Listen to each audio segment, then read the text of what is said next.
Every day, every single day, things are happening in the world of deals and deal makers. And there's never enough time to keep up with every company, transaction, announcement, or whatever. It's just exhausting. And we have a new product to help fix that. This is Axios Pro Deals, a new premium subscription product bringing you tailor-made insights like never before. For the last 5 years, Axios has helped deal professionals navigate the whole deal landscape with Pro Rata. With Axios Pro Deals, we're diving deeper into the industries that matter most to you. You just want stories on fintech? There's a newsletter for that. MedTech deals? We've got you covered. The future of retail? We'll guide you. With Axios Pro Deals, you're going to be getting all of this industry-specific insight and expert analysis at a level you simply can't get anywhere else. So if you're a venture capitalist, private equity investor, banker, trader, founder, executive, anyone who cares about deals, Axios Pro is what you need to help you understand what matters and why. Start your free trial today at axiospro.com.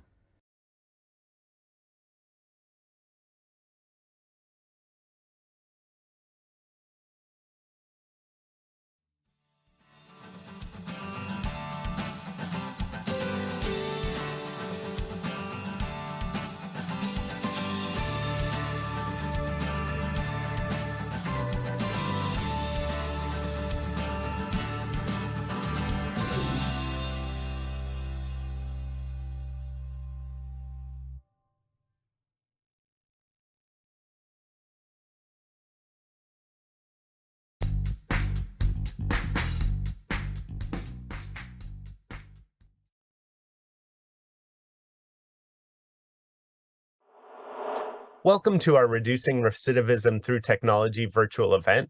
I'm Ina Fried, Chief Technology Correspondent at Axios, and I'm coming to you from San Francisco, California. I'd like to welcome our audiences on Facebook, YouTube, Twitter, LinkedIn, and on Axios.com. I'd invite you all to join the conversation on Twitter at Axios with the hashtag AxiosEvents. Over the next 30 minutes, I'll be joined by my colleague, Russell Contreras. We'll be discussing the impact technology and connections can have on reducing recidivism and improving social and economic outcomes for those who are incarcerated. Our first guest is the co-founder of The Last Mile, Chris Redlitz, joining us from Weston, Connecticut. Hi, Chris. How you doing? Thanks for having me. You founded an organization that is bringing technology and training to incarcerated people. This isn't a field you expected to be working in. How did you end up here?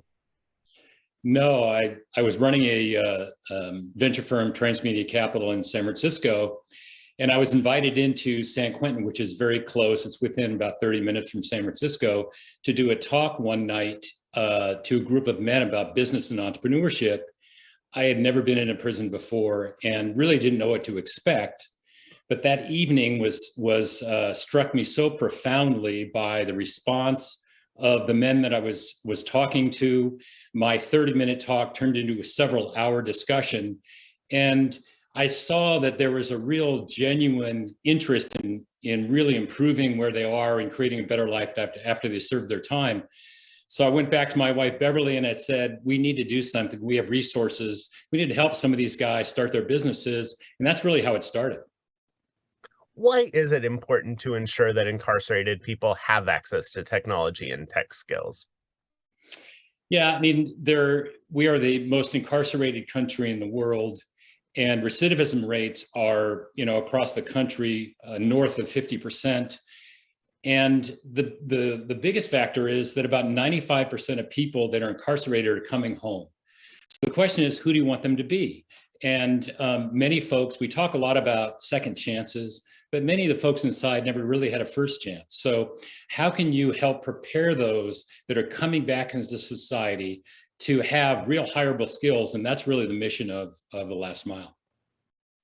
And the coding classes, the access to technology programs that The Last Mile is doing, they're working, right? Your organizations train hundreds of incarcerated people, help them gain internships and eventually jobs. That's right. I mean, we started as an entrepreneurship program, and then it evolved into a coding program in 2014. We started our first coding class in San Quentin. Now we have a tech center there that has 5 classrooms, and we're across 6 states today and growing. But really, it's teaching those skills that are hireable. and companies really starting in Silicon Valley started hiring. Now we have folks placed at Slack and Zoom and Dropbox and Square and Pilot, and many, many companies now are supporting this because the folks that come out really do have skills. And as we know, there's a really need for software developers today and valued employees, and I think that's what we can provide. And you mentioned that overall in the United States, recidivism rates are very high. They aren't high or almost none with the people that graduate from your programs. Why do you think that is? Well, I mean, having a job is the key to successful reentry. I mean, that's the key. But also, we've had over 1,000 people, go through the program, and I think part of it is a community. Like, there is a community inside. Those folks inside really takes us seriously, and it becomes their mission. And it doesn't matter what sort of social, economic, communities you come from. They all work together. And that community has really expanded outside. I mean, we have a Slack channel that just is, it's so well populated of folks that are, communicating with each other. When someone gets out, they get on Slack and they say, I'm back, and people just say, welcome home. And I think the community aspect is really important. Also, it's that receptiveness of those hiring companies to really sort of engage our folks and really, allow them to come in and be part of their community as well. The Last Miles programs recently started handing out Chromebooks that inmates can not only use in the educational facilities within the prison, but take back to the residential portions as well. That seems like it might have been a tough sell initially. Why is that important, and what was the reaction initially when that was proposed? Yeah, I mean, what we started with bringing, teaching technology in prison was looked at as a, very question whether that was a smart move or not. I mean, but it's worked phenomenally well. We've built a really robust system that's really had no breaches or security risk whatsoever. So I think the confidence that the Department of Corrections had with us, that we could do something beyond that, and really allowing someone to take a Chromebook home, after class, because they spend, 5 days a week in class, but they really want to work at night and on weekends. They can do that now. So, that was something that was an experiment that we started here in California, and now it's going across the country. But it really allows folks to, continue to expand their education. And again, you have lockdowns. I mean, we had lockdowns for COVID, just like a lot of people did, outside. Now, when they have lockdowns, they can continue to work. So it's really helped us accelerate the education process. We've talked about coding skills, and obviously that's important to getting a job, but talk about digital literacy. I mean, some of the incarcerated people have been there for years, for decades. They may not know about Google even, certainly not the latest in technology, particularly after the pandemic. How critical are just basic digital skills also beyond just getting a job when you get out, just re-entering society more broadly? Yeah, I mean, it's really critical. So we're expanding our programs. We're going to announce something relatively soon that really allows a much broader population to get exposed to technology before they go back to society. It's really critical. I mean, we've seen cases where people get out, they don't know how to use a computer, they can't even fill out a job application online, and they end up coming back to prison. So basic skills are critically important. Knowing how to use a computer, knowing how to use a phone, knowing how to navigate from day one, because there really is very little, done in transition for many folks that come out. We're really fortunate that our, students have a lot of experience in no technology. Most folks don't, and it's really critical for success. I want to shift to some of the things that are still needed within the system, within our society. First, from the criminal justice system, what is still needed in terms of transformation? What would allow you to do your work better? Well, I think there is just an increased awareness and need for rehabilitation through education.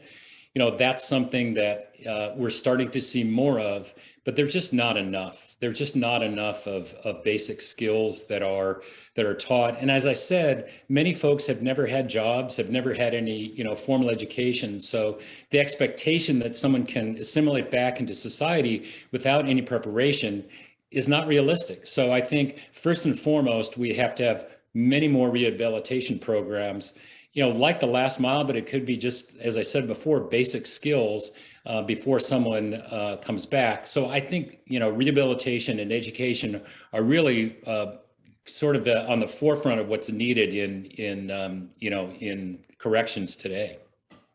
And we hear a lot about, the privatization of the prison system.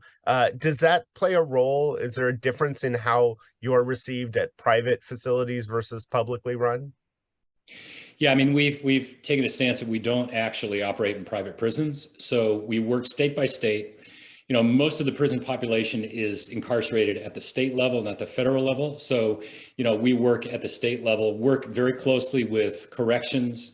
We have really great relationships with the governors of all the states that we're in. So it's really important that we do that. And it's had a lot of impact on, what's happening in those states to show that we can have success. In places like Oklahoma and Indiana, it doesn't really matter. I mean, we're one of those programs, and certainly criminal justice is very bipartisan. So we're able to work, regardless of if you're red or blue, we're still very successful. And that's one thing that's been sort of a common thread in states and even in DC, that criminal justice reform is something that's really been adopted across the aisle. What about in terms of companies doing the hiring? You mentioned a bunch of tech companies that are providing internships. It seems like the tech companies with a need for skilled workers get it. Are companies hiring in the numbers you need, or are more things needed to give more opportunities to people who are trying to re-enter? Yeah, I mean, our success rate's been great. We've had an 88% placement rate, so it's been great, and obviously want everybody to be employed. So the receptiveness is growing. I think Silicon Valley was a great place to start because that is sort of the innovation hub, certainly within the country and, arguably in the world. So, setting that as a precedent for other companies to follow, I think it's really strong. And we believe that we're going to continue to get great support across the country as we grow in not only tech companies, but companies in general. Thanks. My guest has been Chris Redlitz, the co-founder of The Last Mile. Thanks, Chris. Thanks a lot. Appreciate it. And next we have our View from the Top segment with Chris Frades. Thanks, Ina, and thank you to our sponsor, Aventive Technologies, for making this conversation possible. I'm Chris Frades, and joining me now is Teresa Hodge, Aventive Technologies Advisory Board Chairwoman and President of Mission Launch Incorporated, as well as Dave Abel, President and CEO of Aventive Technologies. Teresa, Dave, welcome to Axios. Thank you, Chris. Thank you. Good to be here. So, Dave, I want to start with you.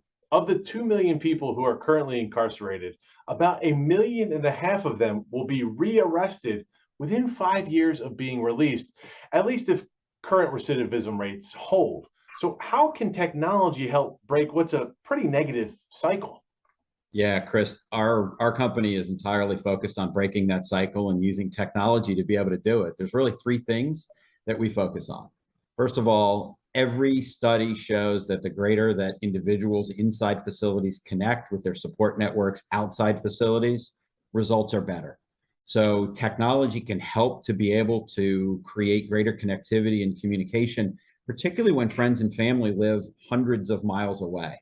We saw this during COVID acutely, and we saw that it's important for us to be able to focus on being able to create access for everyone, regardless of ability to be able to pay. The second is access to tools, educational materials, job skill materials, motivation, inspiration, reentry content. Technology can provide tools that have traditionally been unavailable to incarcerated individuals to help them with a smoother reentry. And then finally is the impact on the environment. Our customers and our consumers say that in facilities that are using our tablets, the environment is quieter, it's more peaceful, it's more productive, and it's easier to be focused on creating better outcomes. And a lot of positive coming from that technology. But Dave, as you know, prisons have traditionally been pretty antiquated digital deserts because lawmakers are reticent to spend taxpayer money there. So how do you bridge that digital divide inside of prisons? Yeah, the way we bridge that digital divide is through public and private partnership. We partner with our customers, and I speak with our customers all the time. And what most of our customers point out to me is that their city council or their county board of supervisors, they're focused on things that range from school buses all the way to being able to provide tools for incarcerated individuals. And we understand that political reality. So our part of the partnership is to bring up to $100 million a year of investment to invest in infrastructure and technology towards our goal, which is to put a secure tablet in the hand of every incarcerated individual in America. We've made our biggest investment in infrastructure this year during the highest inflation in 40 years and a declining economy. We think it's more important than ever for our partnership to be focused on bridging that digital divide through technology infrastructure. And Teresa, when you came home from prison, you dedicated your life to making it easier for formerly incarcerated people to re-enter society. So I'm curious, from your point of view, how can technology help with what can be a really difficult transition? Yeah, absolutely. For me, I went to prison a little late in life. I was an early adopter to using technology. I actually taught young people about the digital divide. And so imagine when I was sitting in prison, recognizing that for the first time in my life, I was on the other side of it. I knew that technology was going to be how I got back on my feet. And ever since I've come home, I've just been looking for sustainable ways to take solutions that have worked for me and to apply them to other people.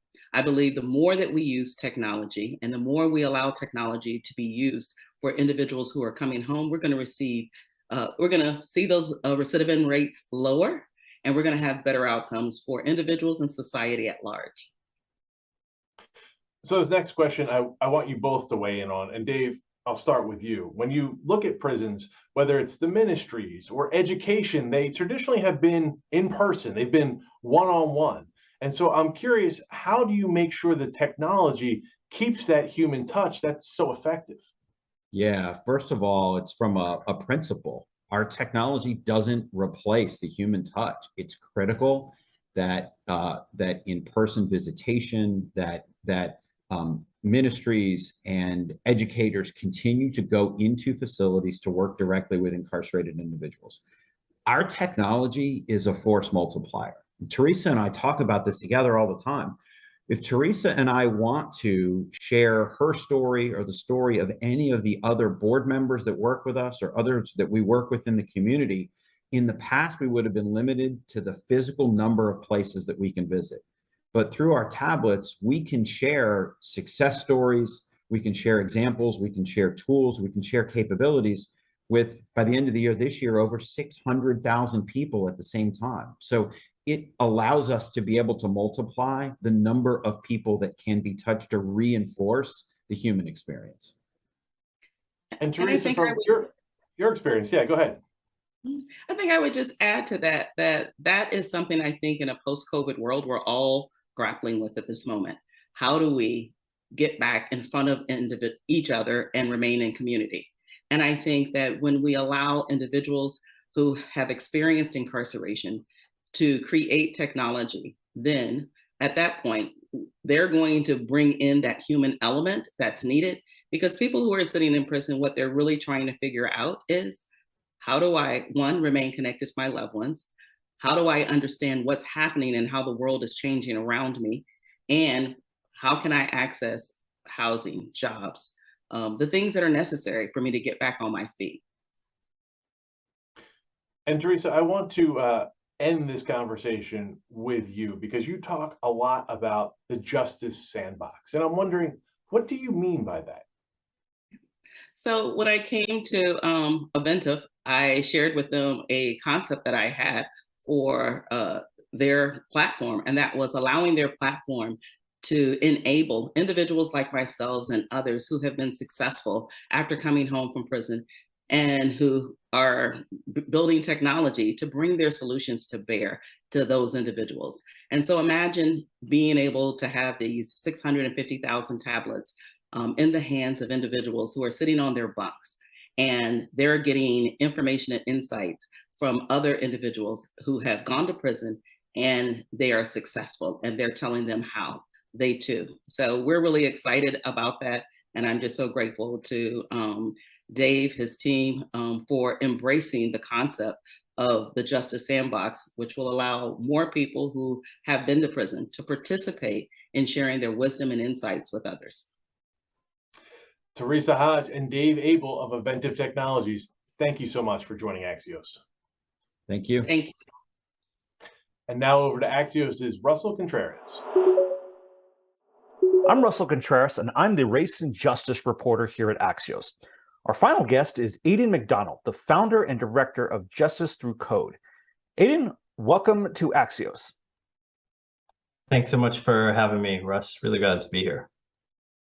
Before we get started on your work that you are currently doing today, take us back to 2015. You were incarcerated for a marijuana charge, something you've been very open about. What happened when you went in there? What were your job prospects at the time that you came to believe? Yeah, definitely was a crazy time period. I think for me it was very unique in that I was actually indicted for my involvement in marijuana distribution from 5 years prior. So actually, when I was first incarcerated, I owned my own clothing line at that point that was sold internationally. And was really very focused on my career. And all of that disappeared in an instant, right? I entered into jail. I missed our selling season for our clothing line. Everything that I had built over years had really evaporated in an instant. And I really knew sitting there in the cell those first days, hours, and months that my employment prospects were not great, right? When I came home, I knew that the type of work that I was doing was not going to be very easy or even possible in many circumstances for me to access. And that I really had to kind of reinvent myself to be able to secure employment once I returned home. What were the job prospects for others who were incarcerated? How did you feel their future? What did you see how their future was going to turn out based on your assessment? Yeah, I mean, I can tell you I had family members in the first weeks that I were in, and they were like, you know, strap in because you're going to come back to nothing, right? You're not going to be able to do anything. And these are people that cared about me, right? But they understood the stigma that was associated with incarceration.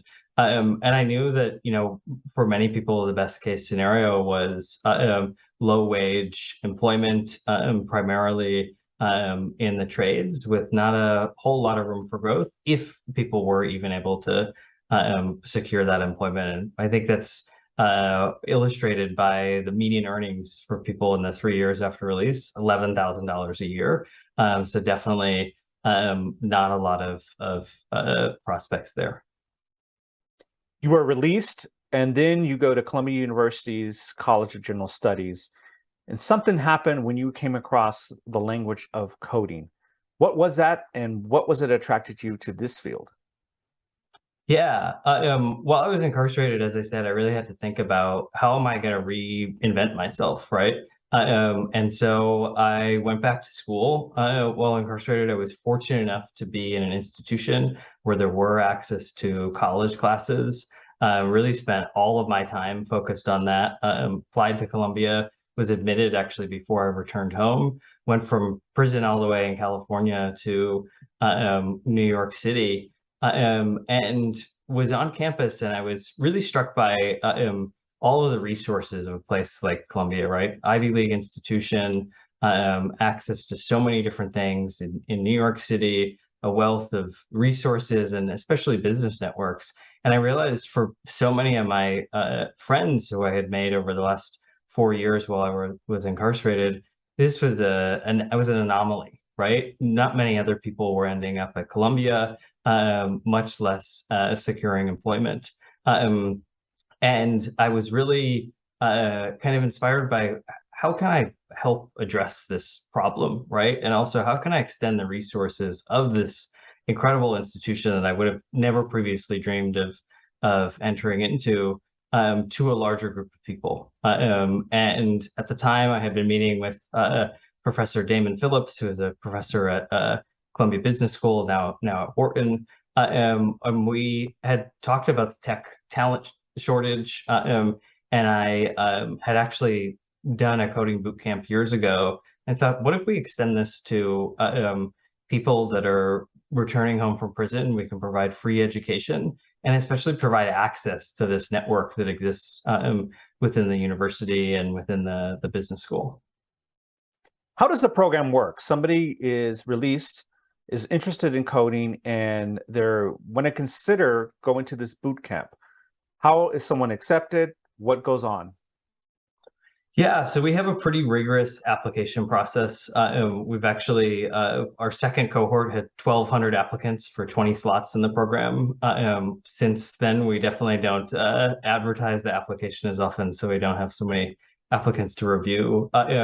But we have a 3-step process where potential or prospective students write about their experiences, programs that they've engaged in, and why they want to join the course. And then we do interviews, and we have a pre-course, and eventually the students that participate in the course are selected. And then those who are not, we work with to provide additional resources to kind of prepare for reapplication if they decide.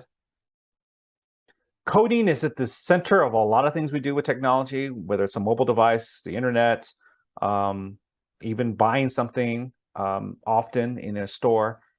What is so magical about coding that it gets people excited that they're participating in this industry? It's a language. It's a skill that needs a lot of training. But what attracts people to this field?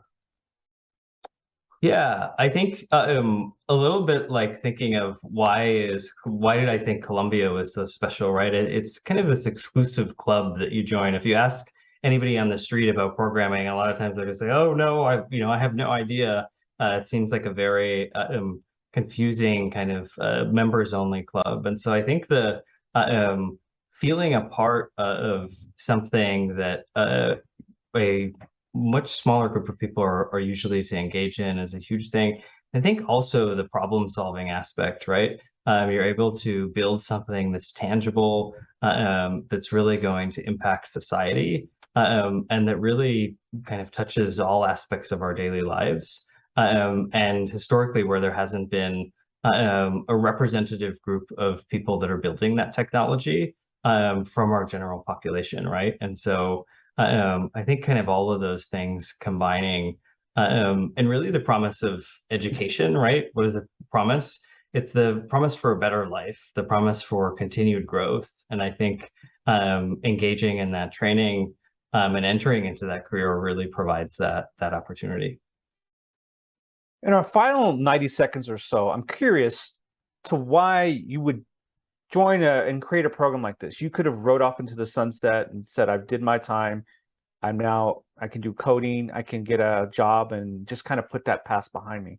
But there was something in you that felt you had a mission. What drove you to helping other formerly incarcerated people to not only help them get a new skill, but to go into coding? What was it that drove you in that direction? Yeah, I think while I was incarcerated, I think of one friend in particular, but quite a few different people sitting in the prison visiting room, watching their 6-year-old kid come and visit, and thinking about what must it be like for that child, right? And understanding that my friend, their father, is going to come home and is not going to have the ability and a pathway to support their family and to provide on the promise that they want to for their family. And so I think for me, understanding the incredible privilege of being in a place like Columbia and the potential to extend that benefit beyond my immediate circle or me, right, of the typical Columbia student to a wider group of people was something that was just really motivating. And I really felt in a way was kind of a personal responsibility. I think the pathway to incarceration for many is, often involves prior trauma and life experience that, increases the likelihood of incarceration. And so I think we really have a duty to examine how do we support people after they come home, both for themselves, but especially for their communities and their families. The program is at Columbia University. It's a 10-week boot camp for formerly incarcerated people. Aedan Macdonald, thank you for joining us. And a shout out from one Columbia guy to the next. Columbia University. Thank you for having us, Aedan. Thank you, Russ. Thank you all for joining this afternoon for another virtual conversation that has made everyone smarter, faster. For more information on the latest news on criminal justice reform or to sign up for mine or Ina's newsletter, visit axios.com/newsletters or go to our Axios app. Again, thank you for joining, and we'll see you on axios.com.